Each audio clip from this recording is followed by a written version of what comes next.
Alright guys, sorry about that. Back for another, get this thing finished up here. Phone cut out on me on that last one. So we're going to talk about peer support here. If you're not willing to take that jump on therapy yet, or some of those other things we discussed, I do challenge you to that letter, though. That letter's beast, and it'll definitely change some things inside of you. But I tell you, 80% of this stuff, if not more, would just be solved with such a strong peer support group. Just everybody being honest about it, and being open-minded about it, and being receptive. Even have the guys in the room that, this stuff ain't bothering them. Have them present, being supportive. Hey, I got your back. Just making the time for it. That's the biggest thing. There's no reason why time should not be made for this. If you're at a setting that paid or volunteer or what have you, there's no peer support groups on this. There's no training on it. I know I've said it a couple times, but I'll say it again. That letter that I was on the first part of this, screenshot it, still shot it, whatever you want to call it, read it out, start playing these videos, and just start letting the heart and the soul and the tears, just let them out. Don't only talk about the bad calls, but talk about the good calls too. They're important. Don't forget about them. The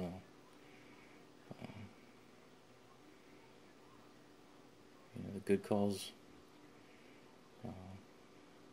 often go forgotten.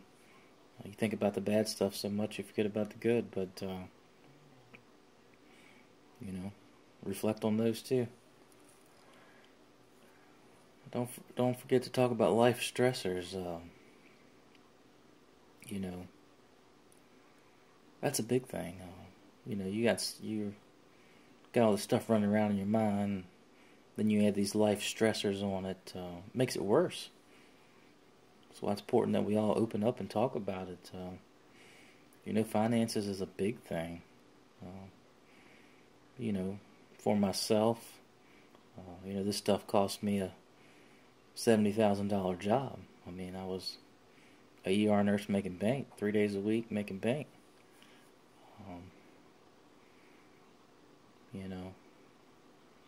I'm not that anymore. Got to do what you got to do to get them finances right again. Relationships, get your spouse involved. Get everybody involved. Relationships are teamwork, communication. The more you hide from your wife, the more you hide from your family, the more you hide it from yourself, the worse it's going to be. Children, Lord, I got 2 little babies. They drive me crazy. I love them. Wouldn't trade them for the world. That's why I live and breathe every day, but sometimes it's just like 2 little screaming, pooping federals just going around the house tearing stuff up. Family and peer illness. A family member gets sick. It needs to be talked about. Peer illness, that really got me. I had 2 guys that I love and respect, and they're brothers to me. They got real sick. That hurt me. We're all working through this together. Talk about future goals. It's always good to have plans. Write it out. Make it happen.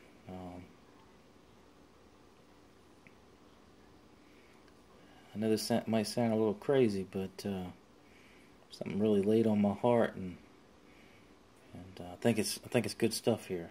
I think it's worth a shot. You know, if your department don't want to pick it up and do it, you do it yourself. Be part of your journaling or whatever you want to have it. Take a picture of yourself every year. You know, I got to the point of this a couple of years ago. I'd look in the mirror and just saw an angry and sad and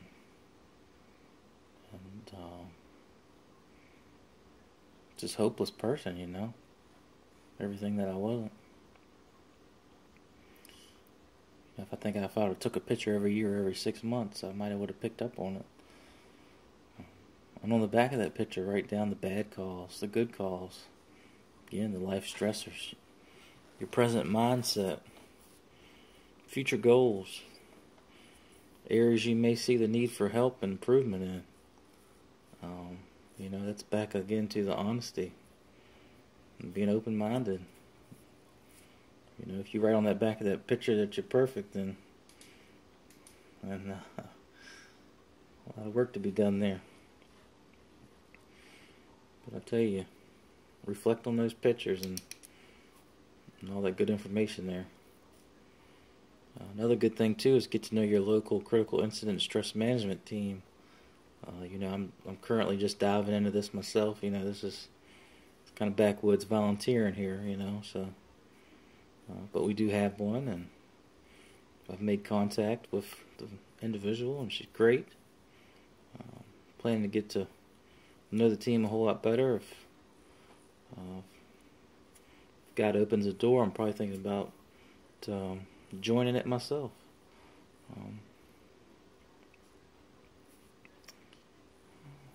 Also talk about the resources your locality has, such as help lines or whatever policies or protocols they have on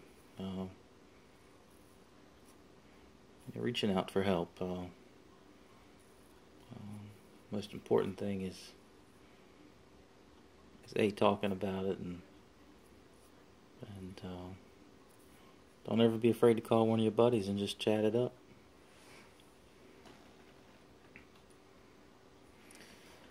Alright, so this is the biggest question that I probably get all the time. Why did you not ask for help? And which is a excellent question. It is a question that took months and months of therapy to answer. Surely didn't have the answer to it at the beginning.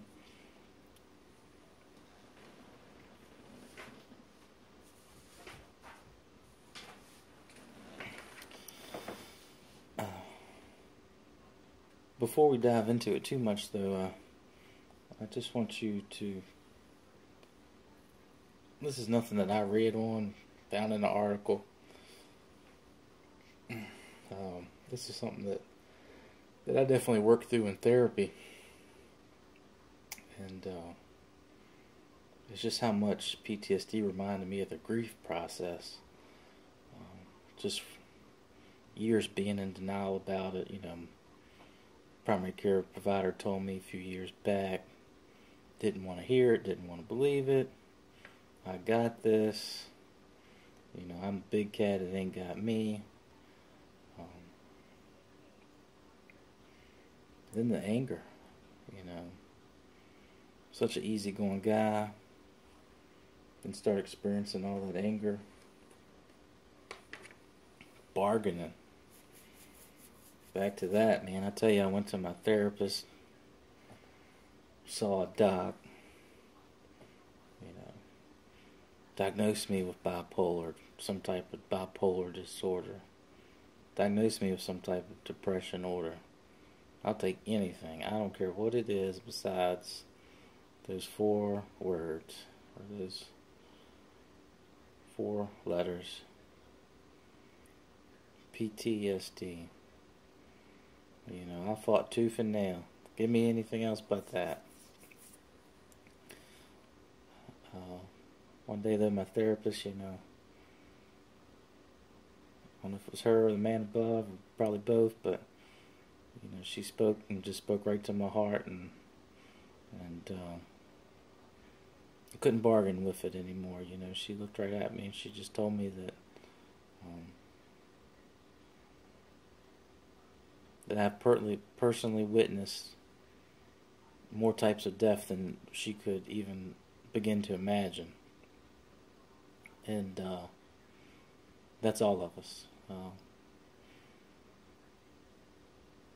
The type of death we see is just unimaginable. And, you know, from that moment on, there was no more bargaining. Okay, we'll get serious on this and we'll get it done. And the depression, you know, good Lord. You know, I went through this couple years just so lost and broken and hopeless, unemployed. You know, I went from being the big cat, doing big cat things, running that ambulance, working in that ER, got accepted into VCU's program for RN to paramedic, and my world just collapsed on me. Because I wouldn't talk, wouldn't ask for help. So I understand that part of it. Then acceptance, I mean, that's just where I'm at now. You know, this has been a long road. It's been a rough road. But it's been worth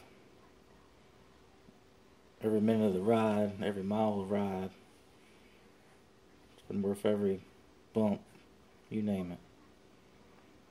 You know, if God wrote this story in me just to help one person, you know, I'm happy. If this helps one person from getting as bad as it got me, or unfortunately like some of our brothers and sisters, they just, you know, they make that ultimate sacrifice and no longer with us, but you know, my purpose now is just to really speak on this. But back to that question of why did I not ask for help. Picture right here on the left. It's big cat doing big cat things. My mind is fresh. Everything is nice and clear. And then over the years, this is actually the same picture right here on the right. This is the same picture. Except it's all turned upside down. It's blurry. You really can't tell it's the same picture unless you really hone into it. But that's your mind right here on the right. PTSD. That's why people don't ask for help. Your mind just has so much guilt and shame and self-doubt.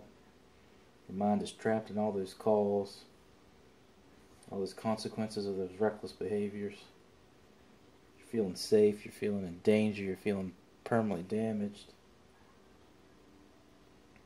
You got that impending doom weighing heavy on you, the tremors,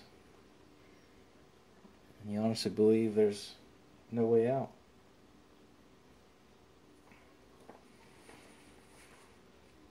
I will say this about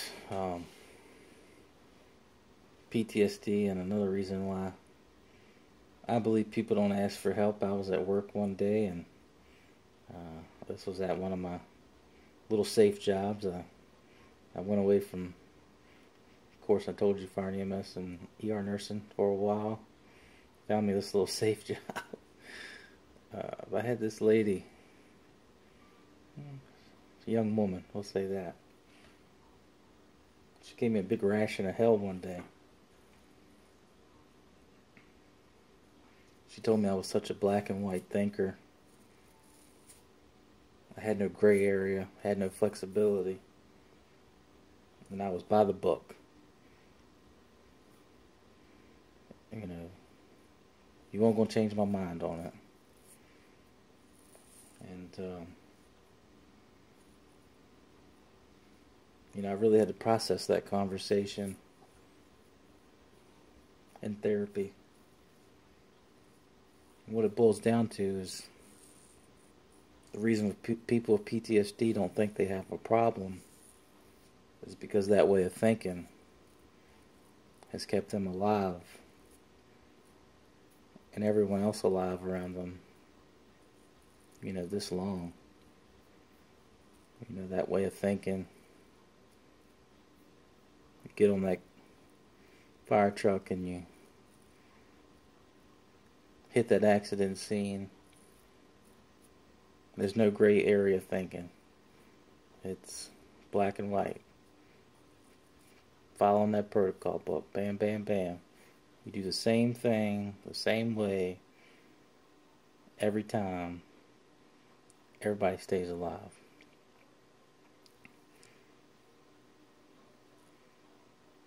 So you really believe and tell yourself that you don't have a problem.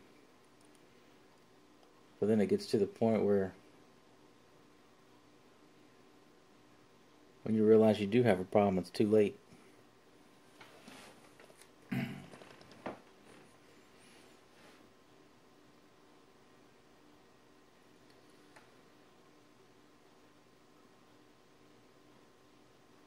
For me,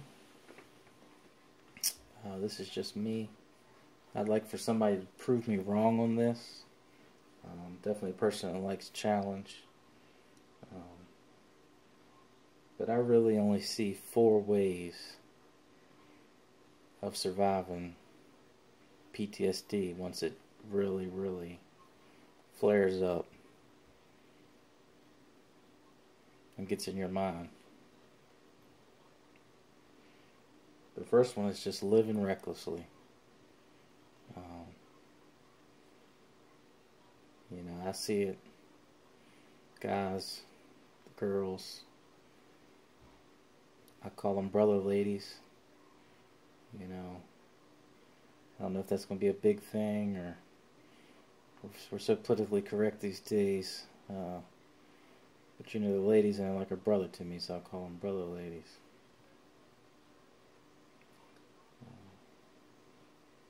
Just living so recklessly, trying to cover up all these consequences.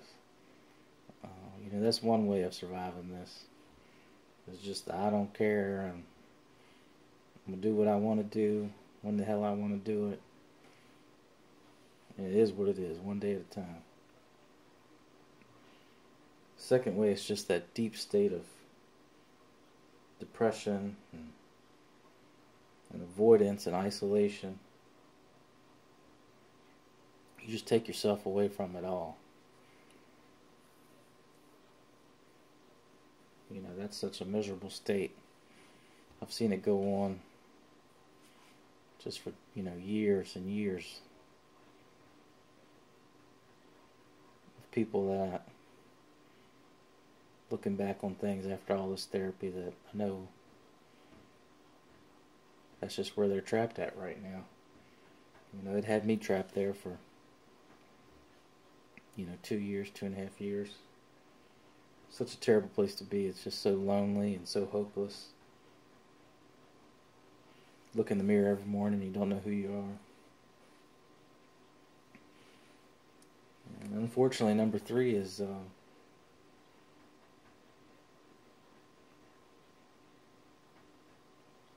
your last call being your own call.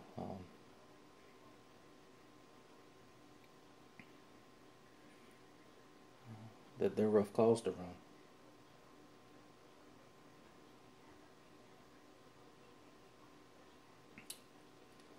I hope everybody chooses the one that I'm at right now, though.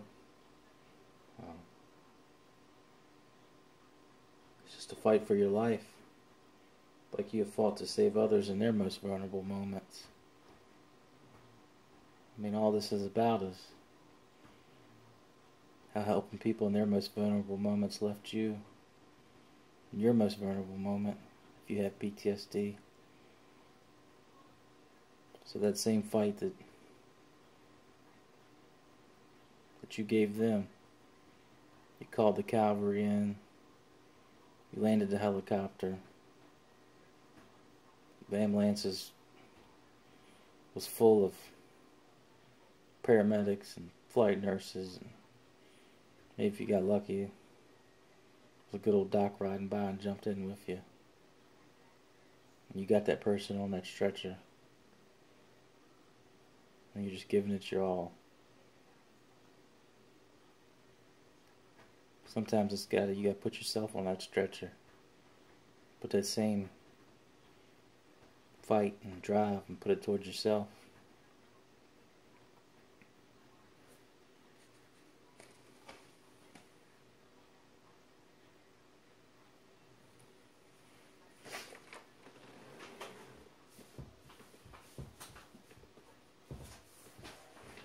But this next slide here, as we get to end things up, is how can you help others if you can't help yourself? I mean, that's a pretty big statement there.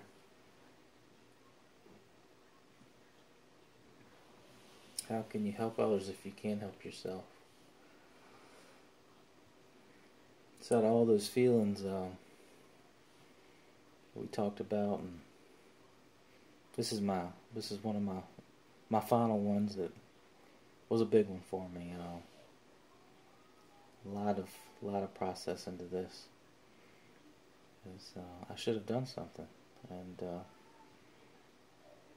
I tell you how this feeling even came up.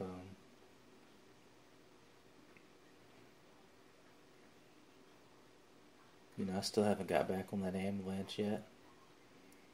My goal is hopefully this weekend or maybe Monday. I've made arrangements with somebody I don't really know too well, but I feel as if I can trust him, and God's just laid him on my heart, and he's welcomed me back on that ambulance. But this I should have done something came up. What if I can't get back on that ambulance? What if when I step back on it, these months and months and months of therapy is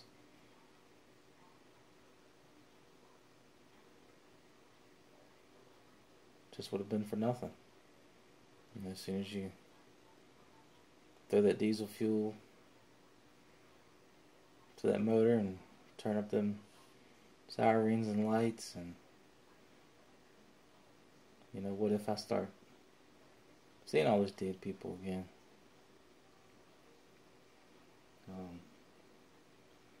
That's something I have to take into consideration. And if that does happen, which I feel as if it's not, I should have done something a whole lot sooner. I should have never taken it to the point of keeping this so bottled up that I was drinking and wanted to end my life, and just having all these calls just running through my mind 24/7. So don't take it to if you're struggling, you're listening to this, don't take it to that I should have done something. Take it to that I did do something. I'm getting help today, I'm getting help tomorrow. I'm talking about this shit now.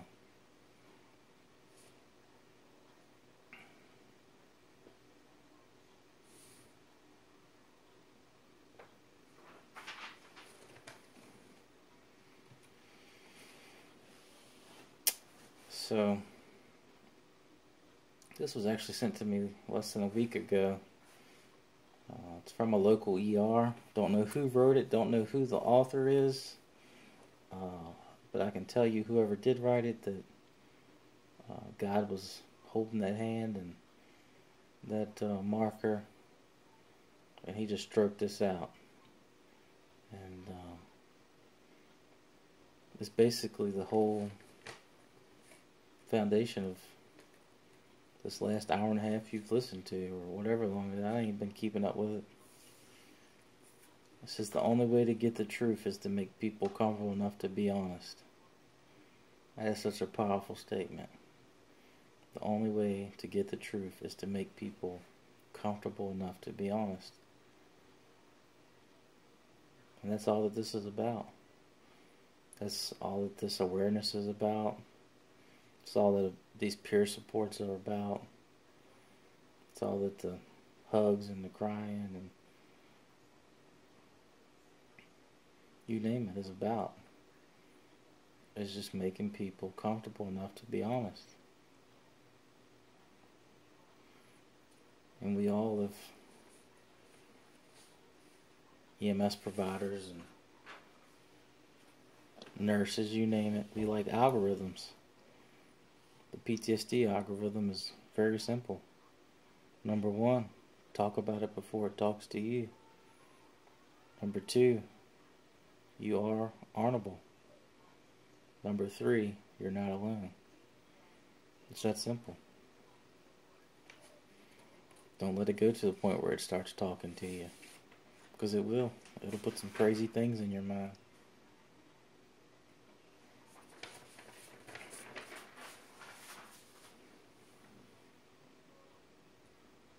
This is the last slide of the presentation. This picture was sent to me by a wonderful friend.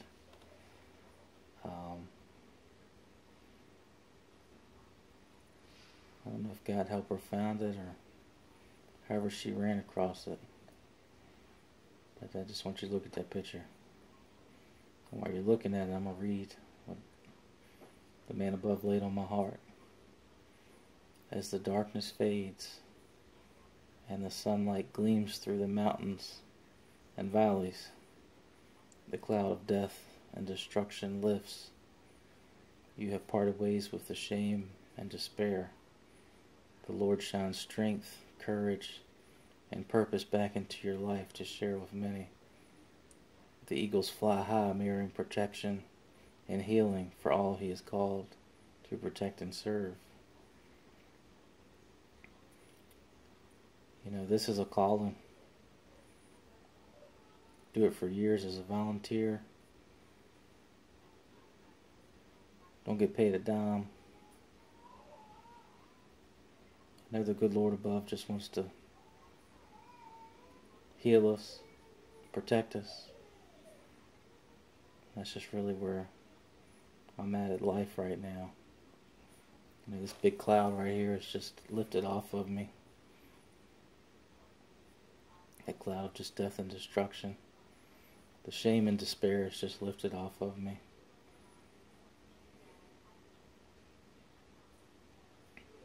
I just feel so strong right now and so much courage and just the purpose of getting my story out to many.